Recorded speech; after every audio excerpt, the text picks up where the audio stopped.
જય માતાજી તમામ મિત્રોને મારા લાઈવમાં ફટાફટ જોડાઈ જવા અને શક્ય હોય તો મારું લાઈવને શેર કરવા વિનંતી। મિત્રો, આજે લાઈવ થવાનું કારણ એક જ છે અને એ છે કારણ આકલાવ પોલીસ સ્ટેશનના પીએસઆઈની દાદાગીરી મનમાની। વાત છે એક દીકરી તુલસી, નવાખલ ગામની એક દીકરી તુલસી છે, એ ગુમ થઈ ગઈ હતી અને ગામજનો પોલીસ સ્ટેશનમાં ફરિયાદ કરવા ગયા હતા। ગામજનોમાં આપણા એક મિત્ર સરપંચ છે અને મારા મિત્ર પણ છે, દિલીપસિંહ પણ હતા। દિલીપસિંહ ખૂબ લડાકુ છે અને ગામજનોએ એમની કામગીરીના આધારે જ દિલીપસિંહને સરપંચ બનાવ્યા છે અને એ આખું ગુજરાતને દિલીપસિંહ વાયરલ પણ થયા છે અને આખા ગુજરાતને ખબર છે કે દિલીપસિંહ કેવા માણસ છે અને છતાંય પીએસઆઈએ કેવું વર્તન કરી છે એ પણ તમને જણાવી દઉં અને સૌ કોઈને ખબર છે। માટે આ પીએસઆઈ ઉપર કાર્યવાહી થવી જ જોઈએ।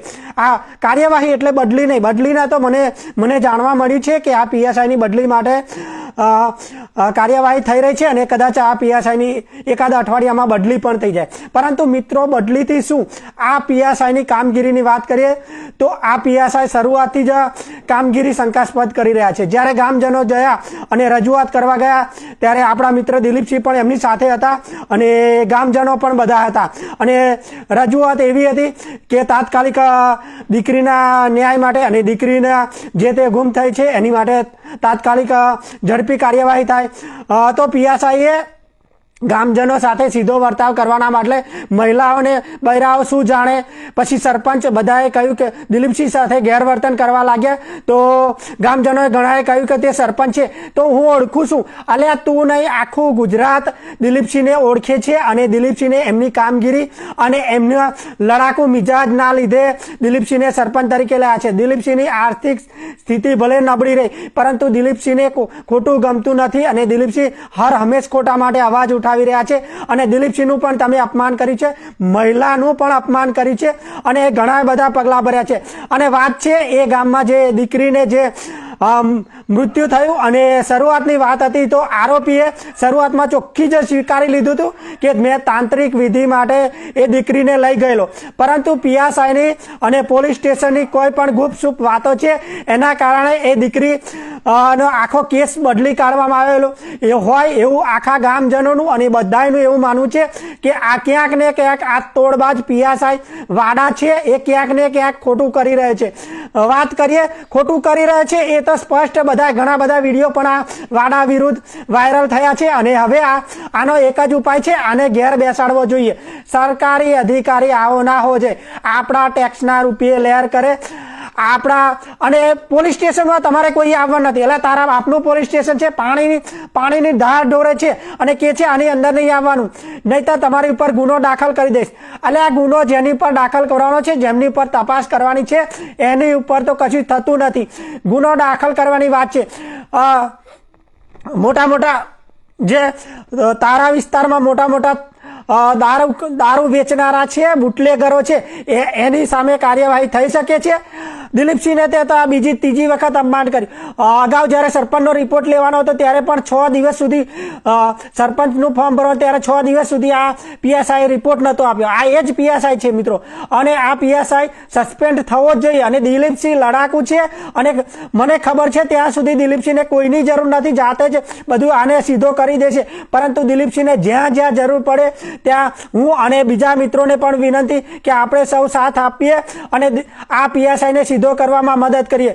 મિત્રો, તાંત્રિક વિધિની વાત કરીએ તો બધા સૌપ્રથમ આરોપીએ પોતે સ્વીકારી લીધું કે આ જે દીકરીનો ઉપયોગ થયો એ તાંત્રિક વિધિ માટે, પરંતુ પીએસઆઈએ ગોળ વાતો કરી અને ક્યાંક ને કંઈક રંધાયું અને બીજા આરોપીઓને બચાવવા માટે પીએસઆઈએ જે ભુવા અને તાંત્રિકોને બચાવવા માટે આ પીએસઆઈ આખા કેસને તોડમરોડ કરે અને આખી એની દિશા બદલી કાઢી હોય એવું મને લાગી રહ્યું છે, મને નહીં ઘણા બધાને લાગી રહ્યું છે અને વાત સ્પષ્ટ છે મિત્રો, લાગે જ, કારણ કે દીકરીની અંતિમ વિધિ કરવામાં આવી તો દીકરી સૌ કોઈ પણ જગ્યાએ કઈ અણબનાવ બને તો તેની બોડી હોય તે તેના કુટુંબીજનોને સોંપવામાં આવે છે। મિત્રો, દીકરીની અંતિમ વિધિમાં પોલીસ પોતે હાજર રહી અને દીકરીને બોડીને પણ દફન વિધિ કરી, પરંતુ તેમના કુટુંબીજનોને ના સોંપી। શું આ બધી જ પોલીસની કામગીરી શંકાસ્પદ નથી? અને વાત છે જે પીએસઆઈની તો તપાસ ખુલ્લી સાચી થવી જોઈએ.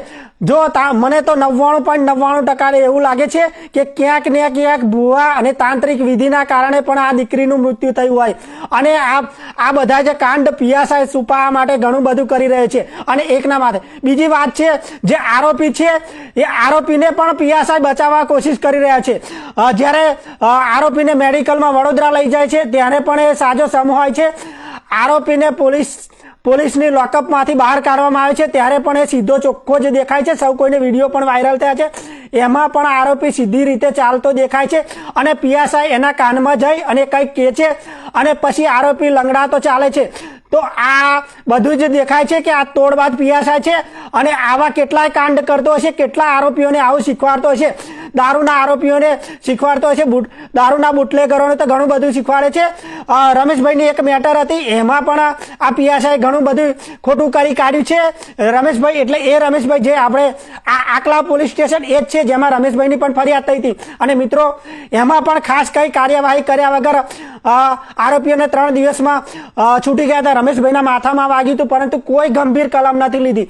એટલે આ પીએસઆઈ આની ઉપર સખત કાર્યવાહી થવી જ જોઈએ અને દીકરી તુલસીના કુટુંબીજનોને ન્યાય મળવો જ જોઈએ. અને આ બાબતે જે પણ થતું હોય તે સૌ કોઈ કરવું જોઈએ. મારું તો સૌ કોઈ વિનંતી છે. મિત્ર પિનાકીન ઝાલા પણ આપણી સાથે જોડેલા છે. પિનાકીન ઝાલા, તમે પણ સપોર્ટ આપજો દિલીપસિંહને અને આપણે સૌ પણ સપોર્ટ આપીશું. સંજયભાઈ જય માતાજી. તમામ મિત્રો, મહેન્દ્રભાઈ મકવાણા જય માતાજી. અહમદભાઈ મજામાં. તમામ મિત્રોને વિનંતી કે મિત્રો આ જ્યાં સુધી આ દીકરીના કુટુંબીજનોને ન્યાય ના મળે ત્યાં સુધી આપણે લડત ચાલુ રાખવાની છે. અને હું આવતીકાલે એટલે કે સોમવારે ત્યાં જવાનો છું અને ત્યાં નવાખલ ગામમાં જવાનો છું. દીકરીના કુટુંબીજનોને પણ મળવાનો છું. મારા મિત્ર સરપંચ દિલીપસિંહને પણ મળવાનો છું. અને મિત્રો બીજા કોઈને પણ સમય હોય તો આવજો, આપણે મળીએ. અને આ બાબતે જો સરપંચ પાસે સમય હશે આવતીકાલે તો આ બાબતે આપણે પણ ચર્ચા કરીશું. અને આ પીએસઆઈને સીધો કરવા માટે જેટલી પણ પ્રયત્નો થતા હશે એ તમામ પ્રયત્નો કરીશું. અને ચોક્કસ આ પીએસઆઈને સીધો કરવો જ પડશે. ફારૂકભાઈ મજામાં. ફારૂકભાઈ, તમે પણ આવતીકાલે સમય મળે તો આવો, આપણે સાથે જઈએ અને આવતીકાલે આકલાવમાં મળીએ. તમામ મિત્રો, સંજયભાઈ અને સૌ કોઈ, વિક્રમભાઈ, સૌ કોઈ મિત્રોને આહવાન છે. અને મિત્રો મારી વાત પણ તમને ખોટી નહીં લાગે, કારણ કે તમામ કારણો છે. આ અધિકારી ખોટો કરી રહ્યો છે અને આ અધિકારી ઘેર જવો જ જોઈએ મિત્રો. અસ્તુ. ભારત માતા કી જય મિત્રો.